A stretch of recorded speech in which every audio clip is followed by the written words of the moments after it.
બધી શેરીમાં એકાદા તો એવા દોડડાયા હોય જ કે કોકની ઘરે કામ હાલતું હોય ને તો ત્યાં જઈને અને સલાહ આપે. જો કોઈની ઘરે કડિયા કામ હાલતું હોય ને તો ત્યાં જઈને એમ કહે, અરે આ દિવાલ તમે ત્યાં ખોટી કરી, ત્યાં દિવાલ કરવાની જરૂર નહોતી. અને જો કોઈના ઘરે કલર કામ હાલતું હોય ને તો ત્યાં જઈને એમ કહે, અરે તમે તો આ કલર ખોટો કર્યો, જે પહેલાં હતો ને એ બરાબર જ હતો, આ કલર એવો બધો લાગતો નથી.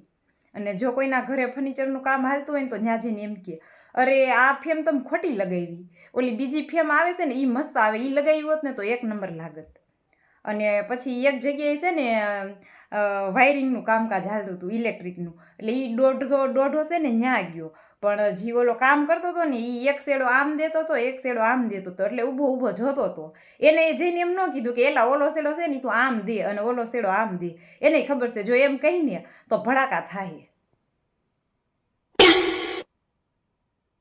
એટલે જો કામ કરવું હોય ને તો ઇલેક્ટ્રિકનું કામ કરાય. કોઈ દોઢા આવે ને તો આપણે કોઈ સલાહ ન દે કે એલા એ આમ કરીને ઓલો શેડો આમ દે ને.